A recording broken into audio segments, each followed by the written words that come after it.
Hoje nós temos nosso momento de perguntas e respostas. E para quem está chegando à nossa igreja, só para explicar melhor isso, a gente tem 4 blocos durante o ano e depois de cada bloco finalizado, um momento de perguntas e respostas. E hoje é o nosso segundo momento de perguntas e respostas. Sempre vai focar no bloco que foi mencionado, que foi dado em aula. Então, hoje a gente vai falar bastante sobre a cânon, sobre Bíblia, Antigo e Novo Testamento, processo de formação, que foram as aulas que nós tivemos, né, conceito de inspiração e tudo isso. Então, nós vamos começar. Eu não sei o que o pastor Maurício saiu. Oi? Foi brigar com as pessoas. Voltou.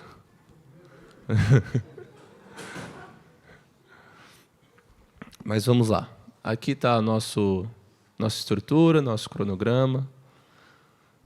Lembrando que a gente, na próxima semana, já entra no Novo Testamento, a gente vai falar sobre Judas. Então, vai ser esse calendário 3 que a gente vai seguir. Tá aí.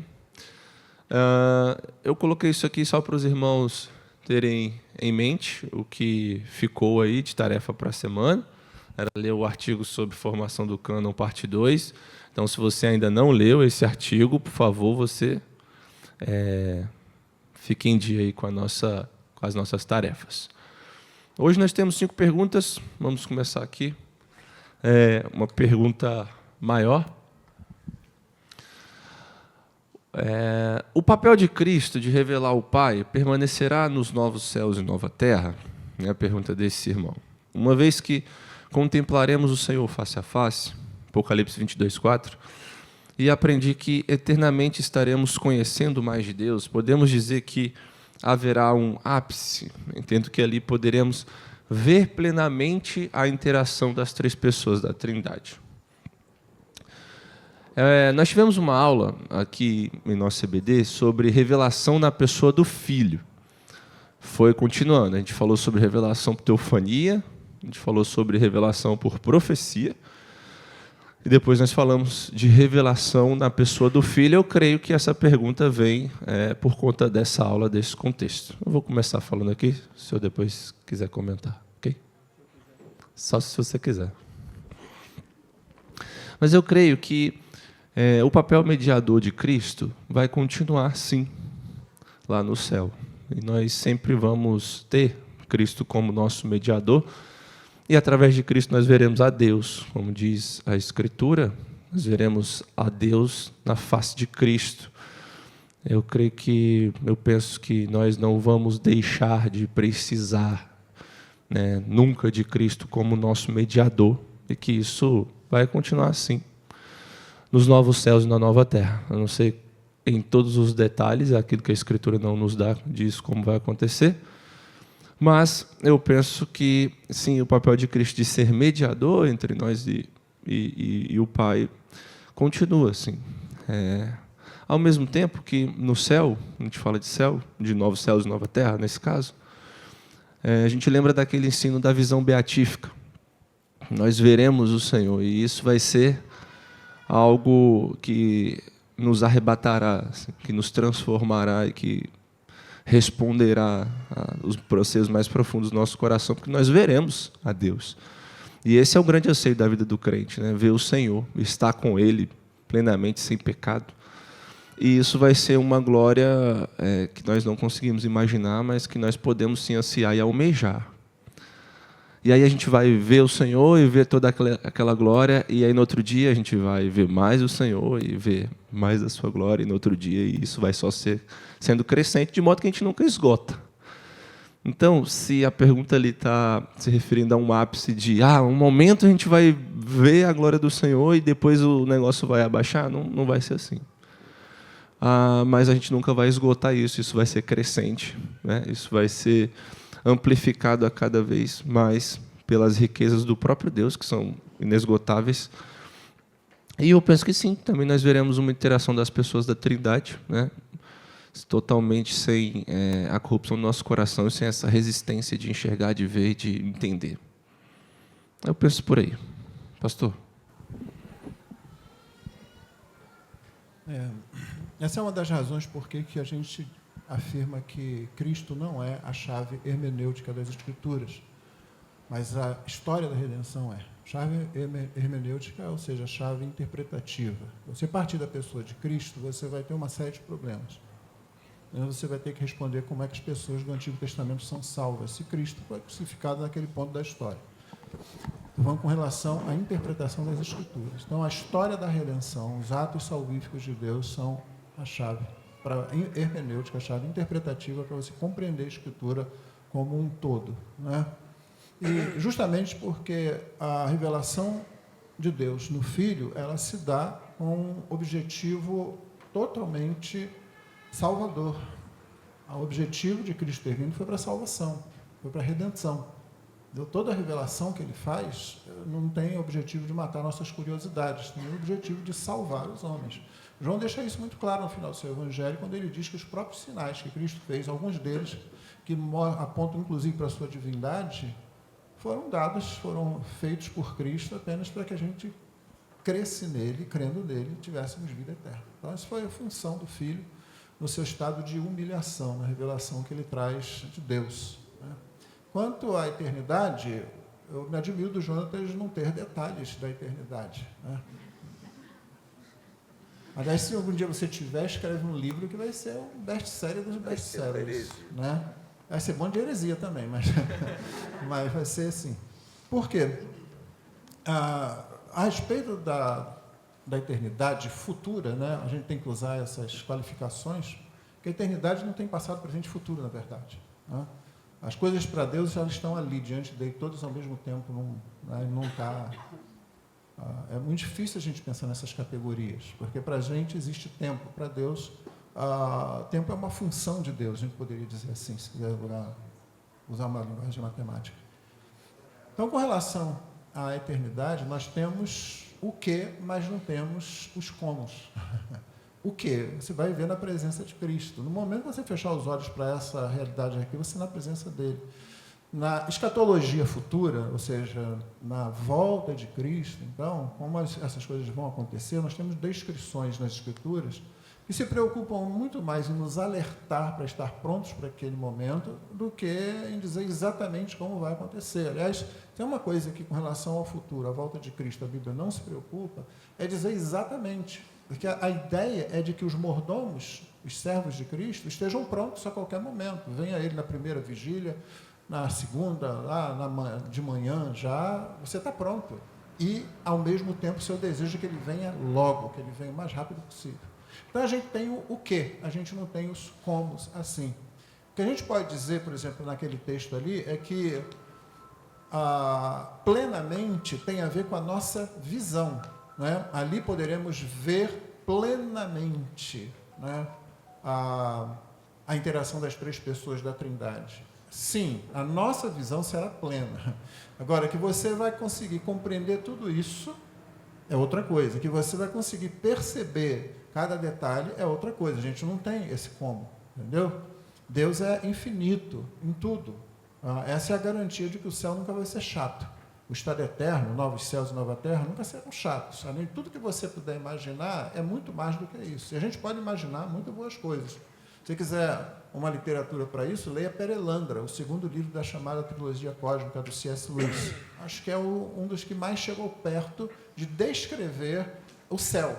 Se bem que ele não está, depois ele está lá no Éden, por assim dizer. Eu não vou dar spoiler aqui. Mas Perelandra é muito bom para você ter uma ideia disso, né? Então, sobre as três pessoas da Trindade, Deus continua sendo o Deus invisível, o Deus Pai. Continua sendo a mesma coisa. A imagem do Deus invisível, porém, a Bíblia nos diz quem é. É o Senhor Jesus Cristo, né?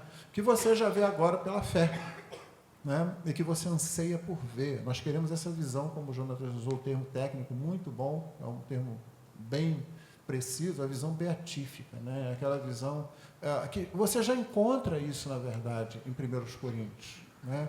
A visão de Cristo pela fé é ela que nos transforma de fé em fé, de glória em glória. Por que a gente insiste tanto? Leia o Evangelho, releia o Evangelho, memorize as Escrituras, fale do Evangelho, pense no Evangelho. Por que a gente tem ceia com espaço regular? Justamente porque a gente precisa rever o Evangelho, rever no sentido de reolhar. Nós precisamos olhar de novo, nós precisamos ter uma visão cada vez mais clara. Ore por isso, peça ao Senhor isso. Senhor, dá uma visão mais clara do Senhor Jesus. É isso que transforma você mais do que qualquer coisa. A compreensão de Cristo como apresentado no Evangelho, à medida que o Espírito Santo aplica isso à sua vida. É por isso que um puritano certa vez disse que na eternidade o que nós vamos fazer é como se a gente fosse desdobrando as vestes do Filho de Deus, né? Aquelas dobras do vestido do Filho de Deus, uma a uma, para ver, para cada vez aprofundar mais. E só que elas nunca terminam, entendeu? Elas estão lá eternamente. E você vai infinitamente. Nós não cremos, para fechar, como os mormons. Os mormons dizem que eles vão ser Deus. Eles têm o seguinte dito: como Deus é, nós seremos. Como nós somos, Deus já foi. Então eles pensam isso, entendeu? Que no futuro, eles serão Deus, cada um fundando o seu próprio mundo, fazendo sexo celestial com todas as mulheres, cada um homem vai ter várias mulheres no céu também, né? As mulheres não, vocês vão ter um grupo lá, um marido só. E aí essas almas que serão geradas irão povoar os novos mundos criados pelos homens mormons que se tornarão Elohim, né? Nós não queremos isso. Nosso Deus é infinito. Não existe processo possível no universo que transforme qualquer um de nós em Deus, em divindade. Deus é único, é só Ele, não tem. E vai ser sempre assim. E Ele é infinito. O Pai, o Filho e o Espírito. Então, você tem tarefa para a eternidade e mais 2 dias.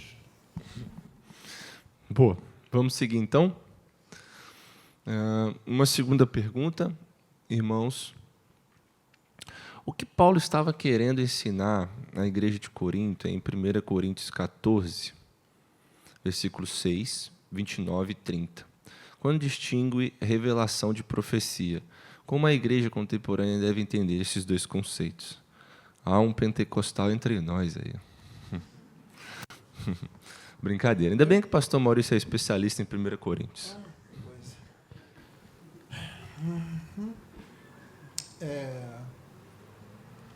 Na verdade, espero que todos sejamos pentecostais, né? Amém. Glória a Deus. Aleluia, Senhor. Não tem, o problema é como nós somos pentecostais.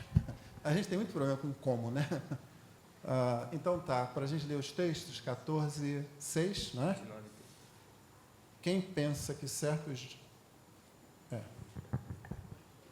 Primeiro tem que chegar na carta, né? Eu tiro o óculos para ver por perto, mas parece que nem isso está adiantando. É 14, 6, então... E agora, irmãos, se eu for até aí falando em línguas, que proveito vocês terão, se eu não falar por meio de revelação, de conhecimento, de profecia ou de doutrina? Né? Aqui já fica claro que línguas é alguma coisa que nem todo mundo entende, mas se for revelação, então entende. Deu para entender isso? Então, quando se fala de revelação, ele equipara a revelação com conhecimento, profecia ou doutrina. Os intérpretes fazem, às vezes, dão muita carga a essas palavras. Certamente elas têm nuances, elas não querem dizer exatamente a mesma coisa. Mas o que Paulo está contrastando aqui são as coisas incompreensíveis que não deveriam ter lugar no culto e as coisas compreensíveis que dão lugar ao ensino. Sempre, o capítulo 12 é todo escrito principalmente para mostrar que o ensino é que é o ponto forte, o ponto alto do culto da igreja. Paulo está tratando, a partir do capítulo 12, do culto. 12 ao 14, em 1 Coríntios, ele está tratando de como é o culto cristão. E o ponto central desse culto é, sim, o ensino, a pregação da palavra. No caso aqui, eles não têm o Novo Testamento todo completo. É a pregação da palavra apostólica, daquilo que os apóstolos falaram e que estava completamente em acordo com as escrituras do Antigo Testamento, que eram as escrituras que eles tinham naquele momento de forma completa. Então, Paulo, inclusive, quando você lê toda a primeira carta, ele em nenhum momento define o que são línguas. nós arriscamos palpites sobre isso, mas eu posso dar 4 interpretações diferentes para que sejam línguas em 1 Coríntios. É porque automaticamente, depois do movimento pentecostal, ou mesmo naqueles movimentos que começaram já lá atrás, entre o 3º e 4º século, com gente como Montano, por exemplo, né, um grupo lá começou a ter umas atitudes assim, a gente acaba jogando no texto bíblico aquilo que o texto bíblico não está dizendo. Então, se você lê línguas aqui, você automaticamente pensa que é aquilo que você viu acontecer em alguma igreja pentecostal. Mas o fato é que ninguém consegue dizer exatamente o que estava acontecendo ali. Talvez tivessem pessoas se levantando para recitar textos bíblicos em hebraico, porque era a língua do povo da aliança. Essa é uma tese a respeito. E não há nada que contradiga. Você pode, não pode ser isso, não pode ser. Pode ser, pode ser. Alguém que se achava muito espiritual. Você já viu, já participou de algum concílio de ordenação? Não. Então, de vez em quando no concílio aparece lá um pastor que ele quer mostrar conhecimento. Então, ele começa a falar um monte de coisa que ninguém está interessado, só vou mostrar o conhecimento, fazer uma pergunta a um candidato que está lá tremendo nas bases. Né? Eu me lembro de um que o pastor levantou e perguntou, eu gostaria que o candidato falasse sobre a teoria da morte de Deus em Nietzsche. O que isso vai fazer daquele cara um pastor melhor? Entendeu? Um outro disse assim, eu gostaria que você me desse, eu não me lembro exatamente qual era a área, as 5 razões de não sei o que e tal. Aí o presidente do concílio, que é uma posição que você pode estar algum dia, muito sabiamente disse, não, o candidato vai dar apenas uma. Pronto, entendeu? Não é isso que a gente está buscando num concílio, de alguém que, para chegar naquele ponto, já deve ter passado por um certo processo. Mas, enfim, então, a gente acaba colocando no texto coisas que não estão no texto, dando significado que não está, e a gente não se satisfaz. Por exemplo, o ensino do versículo 6 é esse. Não adianta ficar falando bobagem na igreja, mistério na igreja, que ninguém está entendendo nada, ninguém está sabendo nada. Não adianta levantar para dizer, aqui um irmão ou uma irmã que está assim, está assado. A igreja não existe para isso. Todo dom dado à igreja é dado para a edificação do corpo. Paulo deixa isso muito bem claro. Ele não se preocupa em definir, mas ele define o tempo todo o que é ensino, o que é doutrina. E isso ele define. Que é basicamente a apresentação do Evangelho, vez após vez, que ele começa lá no capítulo 1, já, né? Ele começa apresentando o Evangelho. Vocês estão dizendo que são de Paulo, Pedro, Apolo, né? E ainda tem um grupinho aí que acha mais espiritual, acha que é de Cristo, né? Esse negócio. Gente, vocês foram salvos pelo escândalo, pela obscenidade da cruz. É isso que Paulo coloca. Então, se dividindo em partidos, ele apresentou o Evangelho. Capítulo 15, o que ele faz quando ele vai falar da ressurreição? Ele apresenta o Evangelho, né? O que eu tenho anunciado para vocês é como dizem as Escrituras, que Cristo morreu, foi sepultado, ressuscitou ao 3º dia. E ele repete isso logo no início, para dizer, olha, o que eu vou falar com vocês a respeito da ressurreição está calcado no Evangelho. Então, ensino, ele diz o que é. Entendeu? E não está tão preocupado assim com essa separação aqui, né? Revelação, conhecimento, profecia ou doutrina, né? A igreja tem que conhecer. Por que havia profecia? O que era? Porque a outra revelação e profecia. Né?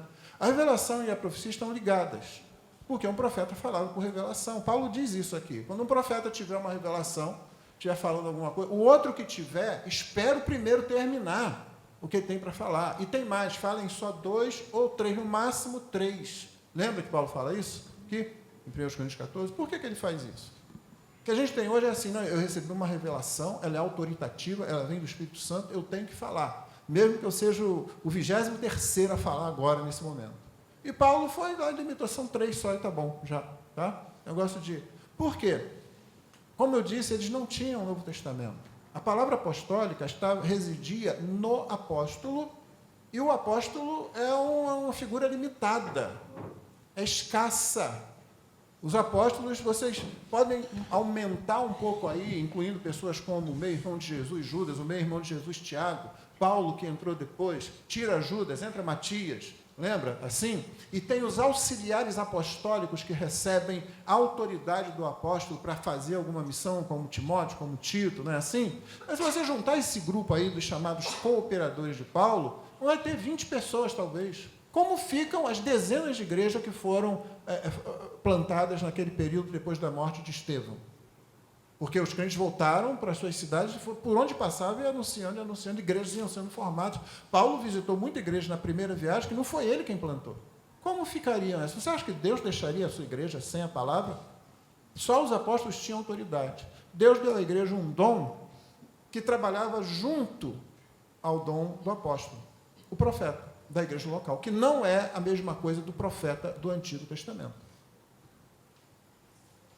O profeta da igreja local, ele trabalhava por revelação, principalmente para a aplicação da palavra apostólica. Como é que aplica? O que é aquilo que a gente faz aqui, agora a gente faz em cima dessa revelação? Isso aqui é revelação, irmãos. Vocês aprenderam isso. Isso é revelação.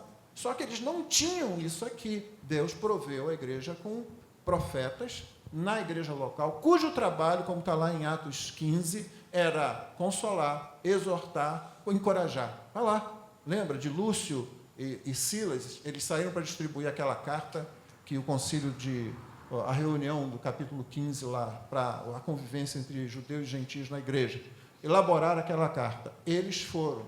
Quando eles chegavam lá, além de entregar, o texto diz, eles consolavam, exortavam, encorajavam os irmãos, que tinham ficado muito alegres, gentios, né? E o texto diz porque eles eram profetas. O que o profeta faz? O profeta não fica adivinhando o futuro e dizendo que, como já aconteceu, que o camarada calçou uma meia de um pé e no outro pé calçou meia de outro pé de meia, entendeu? Estava com duas coisas diferentes. Não é isso, não. O profeta, ele faz isso. Era isso que ele fazia. Só que ele precisava da revelação do auxílio divino, que ele não tem um apóstolo aí para perguntar, nem um livro para tirar dúvida. Então, Deus proveu a igreja com aquilo. Na medida que um cânon foi sendo formado, isso se tornou desnecessário. Não precisamos de profeta. Não quer dizer que Deus não revele alguma coisa temporal, sem valor eterno. Tem um camarada aí, falando da terceira onda de não sei o quê, acho que foi Mori Cerulo, há um tempo atrás, né? Ele foi para a ilha de Patmos, teve lá umas revelações do que ia acontecer. Eu falei assim, irmão, ou você, o pessoal estava me falando isso, ou você coloca isso depois de Apocalipse e assume que é a palavra de Deus, se você está achando que é, ou você descarta completamente como bobagem. Ninguém teve coragem de colocar depois de Apocalipse. Ninguém. Entendeu? Mas o camarada estava dizendo que ele recebeu revelação de Deus para a igreja de Deus. Não. Irmãos, eu já vi casos em que a revelação de Deus para alguma situação específica livrou um crente de alguma coisa. Você sabe? É aquela pessoa que, de repente, eu tenho que falar isso para aquela pessoa. Chega lá e fala, olha, isso assim, assim, assim. A pessoa não tem nem noção do que ela está, por que ela está falando aquilo. Entendeu? Mas ela fala. E aquilo vai para aquela pessoa naquele momento. E o que é que a gente ensina para esses dois aí? Deus seja louvado, porque Ele é misericordioso e Ele é glorioso. Agora volta para a palavra, esquece isso, não fica esperando que amanhã Deus vai mandar outro tipo de revelação. Pedro deixa isso muito claro quando ele fala sobre a transfiguração. Eu estive lá, eu ouvi a voz junto com meus companheiros, eu estava lá, foi de Deus aquele negócio. Agora vocês fazem bem se voltarem para a palavra profética. O que ele deixa claro era o Antigo Testamento, que era o que eles tinham completo ali. Essa é a palavra. Entendeu?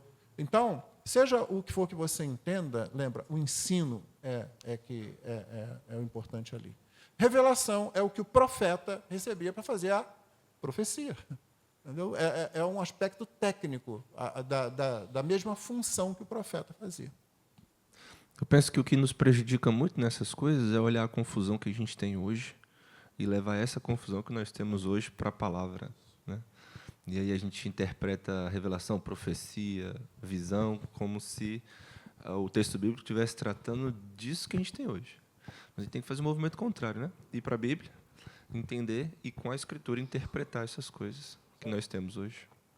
É assim que a igreja lida com essas coisas, né? Vamos seguir? Pergunta 3. Em quais áreas, agora a gente já vai para cânon, né? Em quais áreas posso utilizar na prática o conhecimento do cânon das Escrituras, tendo como base 1 Coríntios 10, 31, que diz, quer comais, quer bebais, façais tudo para a glória de Deus. Esse é o texto. Em quais áreas na prática? São muitas, todas, né? Conhecer o cânon é para tudo. Mas deixa eu ser mais específico aqui, e depois o pastor Maurício também pode falar de duas coisas.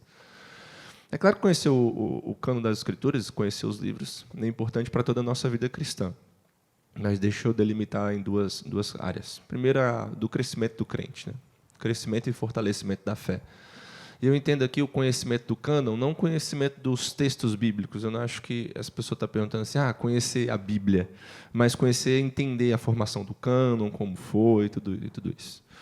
Então, a primeira coisa que eu diria é o fortalecimento da fé, a maturidade, o conhecimento e como isso fortalece o nosso coração. No sentido de que você ouve a palavra de Deus, você se converte, e você crê em Cristo, você entra numa igreja, você é batizado. E aí você começa essa caminhada ali, uma fé em busca de entendimento.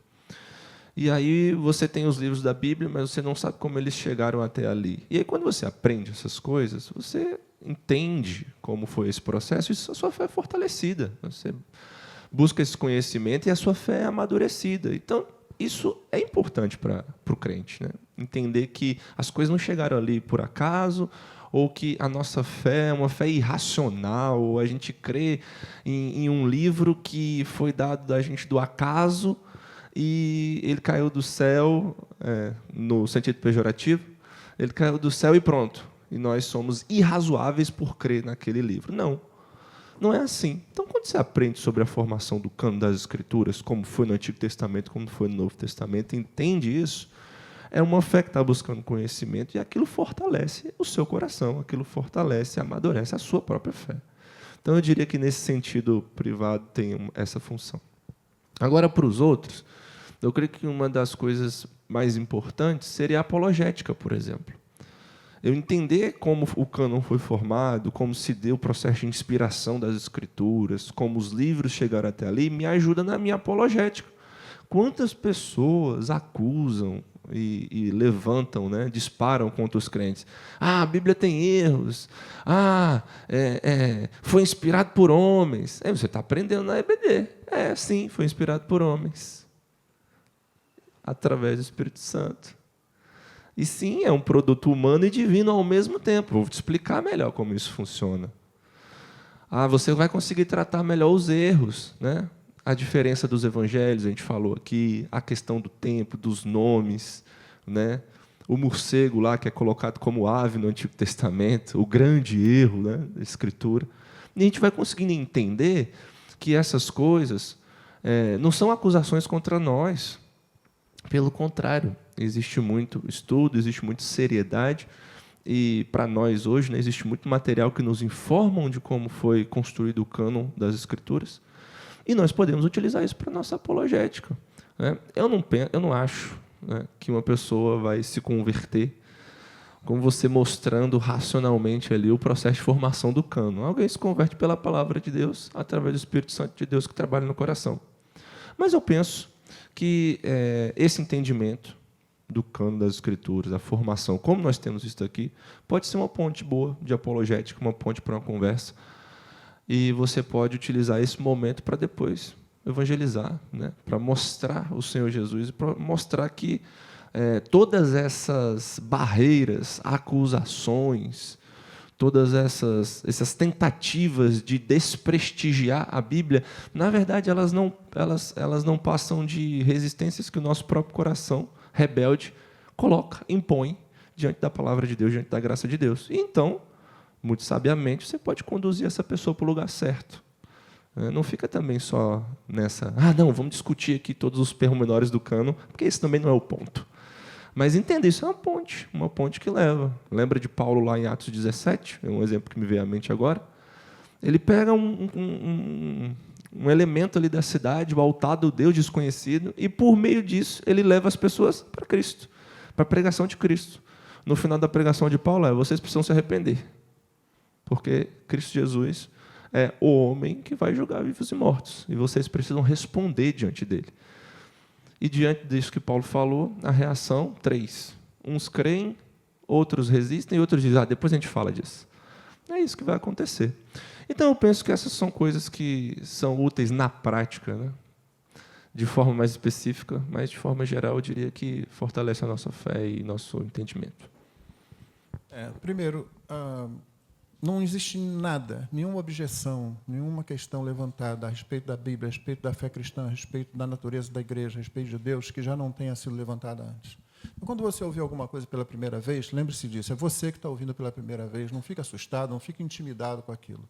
Gente melhor do que eu e você já passou por aquilo, já teve que lutar com aqueles negócios, teve que dar uma resposta a isso. Isso desde o tempo dos apóstolos no Novo Testamento. Você lê as cartas de Paulo, ele argumenta, né, dentro da escritura do Antigo Testamento. A partir daí, todo mundo passou a fazer isso também, né? Então, nós temos aí uma tradição muito boa em termos de apologética, né, do trabalho que foi feito. Então, a minha preocupação é que você fique intimidado. E acharam um papiro agora que diz... Já acharam um monte de papiro que diz um monte de coisa. Tá? Não fica assim, não. Segundo, principalmente, o interesse por isso demonstra que você quer aprofundar na palavra de Deus. Faça isso. Mas não fica só no cânon. Tem uma série de áreas para você se aprofundar na palavra de Deus que são muito boas e interessantes. Terceiro, nenhum desses conhecimentos nenhum deles é essencial. Nenhum. Tem gente cristã na face da terra que nunca nem vai ouvir falar de cânon desse jeito. Tá? Não sei aonde, metido em que lugar do mundo, mas ouviu do Evangelho. Por causa disso, o último ponto. Pregue o Evangelho. Esse é o objetivo, é esse. Você não quer ganhar discussão. Nunca perca tempo, melhor dizendo, para usar o linguajar paulino, nunca perca tempo com discussões que você vai sair dali até bem inflado, achando que, viu, fiz bem. Não fez nada. Você botou mais obstáculos, talvez, entre aquela pessoa e a fé cristã. Seu objetivo, como de todo apologeta bom, é um e só um, pregar o Evangelho. Como o Jonatas falou, no final, Paulo faz o quê? Depois daquele ponto de contato que ele achou com aquele agnostos theos, aquele altar ao Deus desconhecido lá, foi ponto de contato. Mas ele não estava interessado em, vamos aqui conversar, não. Estava interessado em mostrar que Deus, de alguma forma, se revelou na criação. Acho que há uma revelação ainda mais importante, na verdade, importante, que é aquela em Cristo Jesus. Ele anuncia o Evangelho e chama as pessoas a um posicionamento com relação àquilo. A forma como ele as 3 respostas é porque ele não deixou assim, foi interessante isso aí, não. Nós temos que dar uma resposta para esse cara. Entendeu?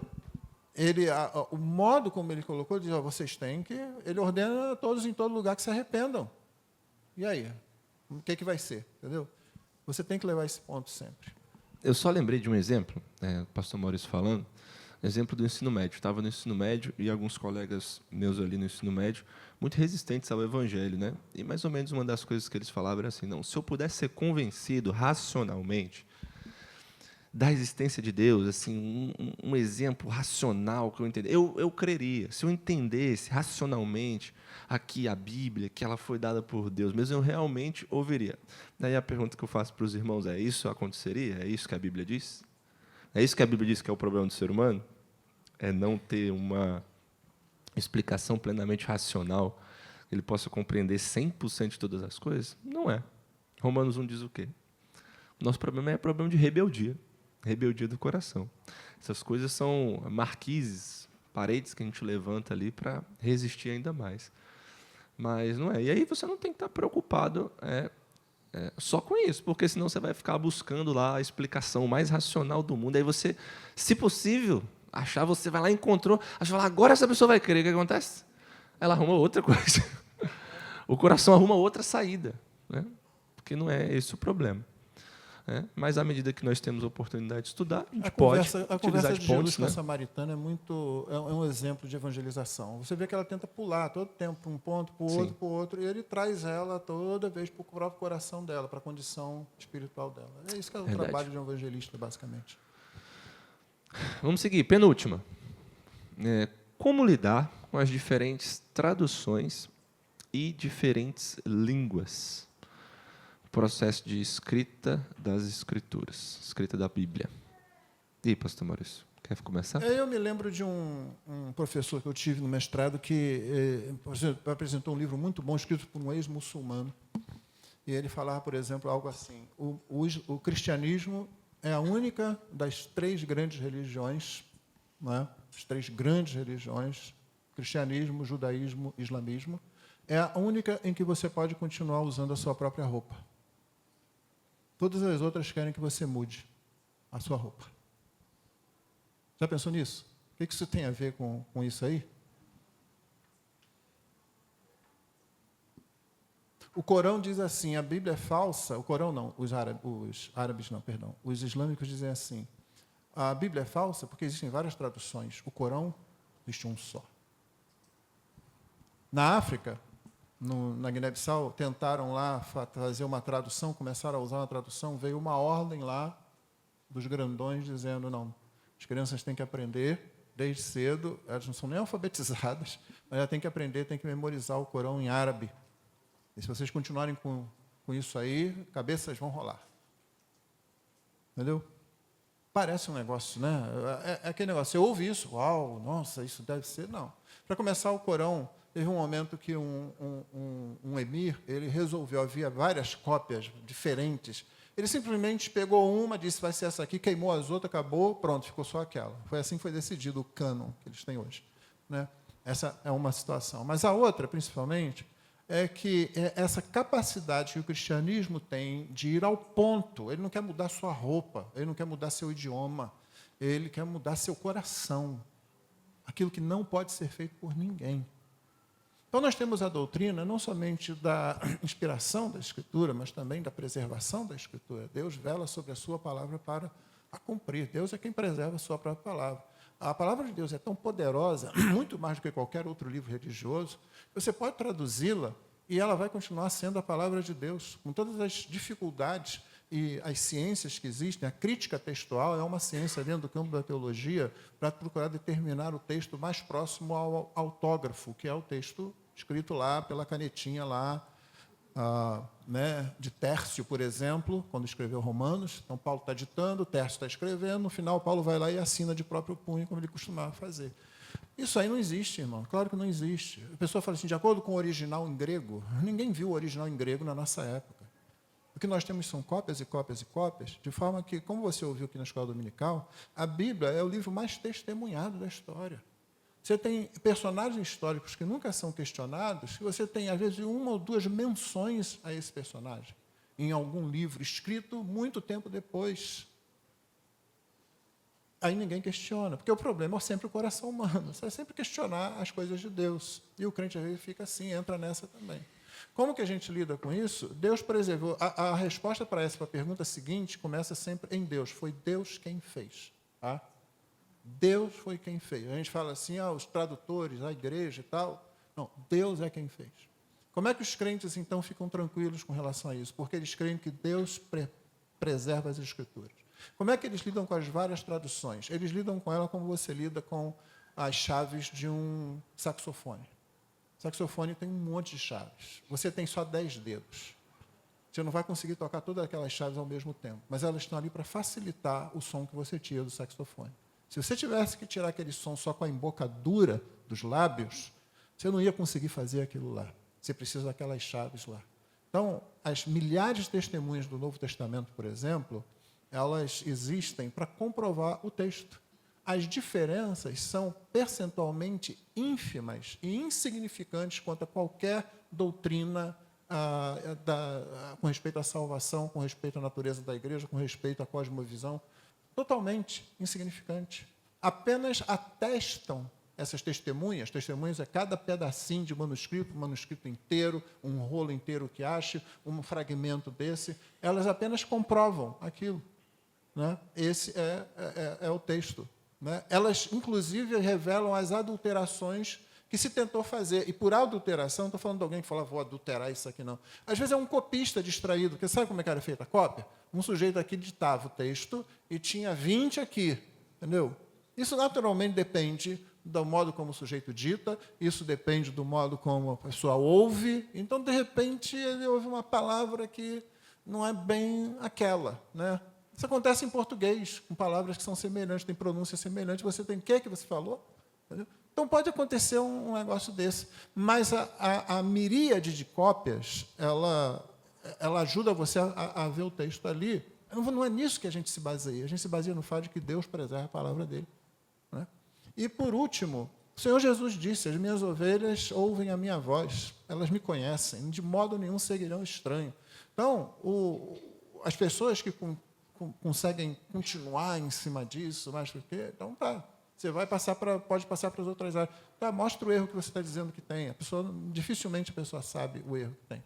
a reclamação do morcego, da ave e outras designações. É por isso que a igreja tem mestres. Pastores são necessariamente mestres. Pastores que não conhecem as Escrituras, pastores que não se aprofundam, são problemas. Eu disse isso lá na África. Irmãos, por que a Fiel tem um MAP, Ministério Apoio um Pastor? Porque tem muitos pastores que não foram preparados. Esses pastores não podem pastorear? Não, é claro que eles podem, eles devem. Porque senão nós não vamos ter igreja. A maioria das igrejas existentes no mundo não tem um pastor preparado. E algumas não têm nem pastor. Porém, um pastor despreparado pode ser um problema para a igreja. Porque despreparado, ele pode tentar fazer o ministério dele de forma pragmática e aceitar ideias que não estão nas Escrituras para usar na igreja. Deus preserva muitos desses. Mas pastor é mestre e pastor tem que se aprofundar. Se ele tiver chance, é isso que ele tem que fazer. Para que o crente da igreja seja informado dessas coisas e se sinta mais assim, à vontade, não seguro. A fé não depende disso, como o Jonathan já falou aqui. Mas para que você fique mais à vontade, inclusive, para pregar o Evangelho, para ajudar as pessoas. Porque sempre que você começa uma discussão numa pregação do Evangelho, eu espero que o que você esteja pensando ali é o seguinte: eu preciso acreditar, até onde for possível, que essa pessoa com quem eu estou falando, ela realmente está querendo alguma coisa com Deus. Pode ser que Deus já esteja agindo no coração dela, provocando isso. E pode ser que não. Então tem um momento que chega, não vamos gastar tempo aqui.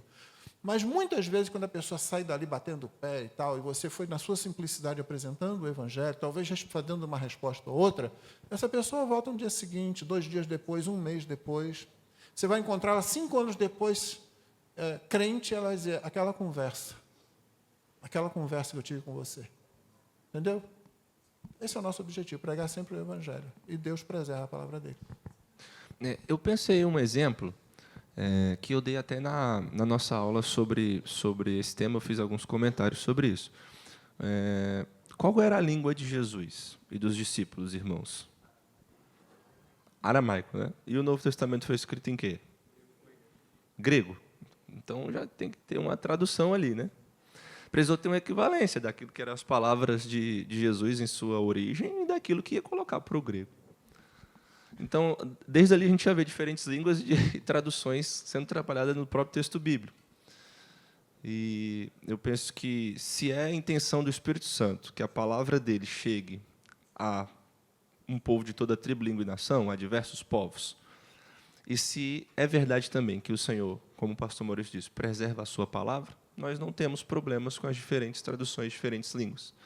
Encaramos como dádiva do Senhor e sabedoria para entender e fazer da melhor forma possível para que a palavra do Senhor chegue a mais pessoas. E mais do que isso, tem nas nossas aulas. Mais coisas. Última pergunta, para a gente seguir para um outro momento que teremos aqui. Alguns católicos afirmam que se colocamos a Escritura acima da tradição, não podemos sustentar nem mesmo o fechamento do cânon, já que foi a tradição da Igreja que definiu quais livros pertencem à Bíblia. Isso procede? Como responder biblicamente, historicamente, a esse tipo de argumento? Isso procede? Não procede. Como responder biblicamente, historicamente? Claro que não vai dar para a gente fazer isso aqui em poucos minutos, mas nós fizemos em nossas aulas. Eu creio que tem um ótimo desenvolvimento histórico e bíblico ali, da formação do cânon do Antigo Testamento e do Novo Testamento. E os artigos que eu disponibilizei para os irmãos, através da nossa secretaria, também falam disso. Então, você tem múltiplas citações, você tem várias referências, você tem as épocas, os anos divididos, você tem os materiais. Então, você pode ir ali e ver excelentes argumentos históricos no processo de formação. Por que a Bíblia católica lá do Antigo Testamento tem um tanto de livro apócrifo? A gente tem bastante referência ali como se deu esse processo e como foram as coisas. Mas isso procede? Não. Eu separei aqui uma citação das nossas aulas, e eu acho que está bem resumido aqui, foi algo que a gente falou. Eu vou ler, só ler para os irmãos. Depois o pastor Maurício pode fazer alguns comentários, se ele quiser. A gente tratou da seguinte forma. Um outro ponto que nos ajuda a entender o fato de que é a inspiração que garante e determina a canonicidade do escrito, refere-se à discussão sobre quem tem autoridade para designar a canonicidade de um livro. No catolicismo, sempre foi a Igreja quem teve essa prerrogativa, Dessa forma, ela mesma é quem garante o cânon, pois cabe a ela dizer se um livro é inspirado ou não. Assim, a base da autoridade do livro emana da Igreja. No protestantismo, a interpretação é bem diferente. Não é a Igreja quem determina se um escrito é canônico ou não, mas é o próprio escrito. É ele quem impõe a sua canonicidade. E cabe à Igreja tão somente reconhecer isso. É preciso lembrar ainda que esse reconhecimento por parte da Igreja é obra do Espírito Santo. O Espírito Santo testifica em nosso íntimo a palavra de Deus, e dessa forma aceitamos definitivamente. E aí eu botei aqui, porém, outros conceitos também nos ajudarão a trabalhar. O pastor Maurício falou aqui anteriormente, né? A gente inicia com Deus. Então, não é a tradição da Igreja quem diz que um livro é de Deus ou não, é o próprio Deus quem diz isso. É o próprio escrito. E como nós vimos, a inspiração é o critério mais importante da canonicidade, no sentido de que, se um livro é inspirado, ele tem que entrar. Se ele veio de Deus, ele tem que entrar. Ele tem que estar lá. Então, é um argumento trocado. A gente fala assim, não, é a tradição da Igreja quem vai determinar todos os livros. A Igreja é quem faz o cânon. Não, é o Espírito Santo quem faz o cânon. É o Senhor quem faz as coisas acontecerem. Nós recebemos isso pela fé e, sim, nós não descartamos a tradição, sim, nós não descartamos os mestres da Igreja, nós não descartamos. Mas, como o catolicismo romano coloca, a gente não aceita de que existe a Escritura, de que existe a tradição oral, de que existe o magistério. No caso, o colégio de bispos, encabeçado pelo Papa. E quando o Papa fala ex cátedra, no seu ofício, aquilo é infalível. Aquilo tem que ser seguido, que é infalível. A gente não crê assim. A gente diz, não, a Escritura é quem manda. Por quê? Porque nós entendemos que ela veio de Deus. Porque ela foi inspirada por Deus. Então, ela carrega a autoridade do próprio Deus. E é ela que lê também essa tradição. É ela que lê também aquilo que deve ser ou não.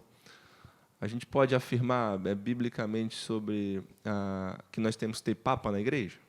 Não, a tradição diz que sim. E aí eles tentam torcer o texto para que caiba nisso. A gente pode afirmar biblicamente que Maria teve sua virgindade perpétua? Não, está lá o texto, né? Jesus tinha outros irmãos. Aí torce para poder entrar ali. A tradição erra, muitas vezes. E o que é que nos garante diante da tradição? A Escritura. A Escritura lendo, interpretando, corrigindo. Então, a nossa forma de entender é assim. É assim. E eu creio que muito mais disso, e mais sistemático, e com mais referências, que pode ajudar os irmãos a uma pesquisa mais aprofundada, está nas nossas 2 últimas aulas sobre cânon do Antigo e do Novo Testamento. Faz essa pesquisa e simplifique ela para você falar com algum católico. Os católicos, muitas vezes, não conhecem sobre os próprios dogmas. Então, se você quiser falar, é bom você estudar bem, se assenhorear do assunto e poder simplificar na hora de colocar. Mas, basicamente, é isso. Começa com Deus. É Deus quem faz, não é a igreja. Né? E é o texto bíblico que serve de referencial. O tripé, o banco de 3 pernas, como a gente fala, né? A Escritura, a tradição e o magistério da igreja, ele não funciona. Esse banco sempre acaba quebrando e caindo. Porque, no final das contas, o que aconteceu foi que alguém pegou e disse, olha, eu vou dizer o que o texto interpreta. E, por isso, esse texto que eu estou interpretando agora diz que eu é que vou dizer o que o texto interpreta. Entendeu? E que eu que determino. Então, o negócio já fica quebrado por aí. Né? É um processo histórico que leva a isso. Se você for para a Escritura, para a simplicidade da Escritura, aí você abandona o erro. A reforma foi isso. A reforma foi o ad fontes do lado religioso. Né? Do lado filosófico, você teve a Renascença, do lado filosófico e religioso, você teve a reforma, né? Mais religiosa, por sinal. Que é isso, voltemos às fontes, voltemos às Escrituras. Né? Tira-se o troço todo que colocaram e vamos voltar à Escritura e tal, e ver o que sobra. Né? E é isso aí. Boa.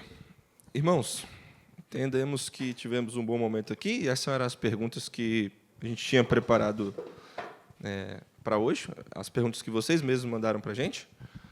Nós louvamos a Deus por tudo que o Senhor tem feito em nossa igreja. Se prepare para a próxima semana. Nós vamos entrar no estudo dos livros, primeiro do Novo, depois do Antigo Testamento. Então, a gente vai lá para Judas. e com aquele desafio de memorização do livro de Judas que nós vamos ter. Então, prepare o seu coração para que nós tenhamos um bom estudo.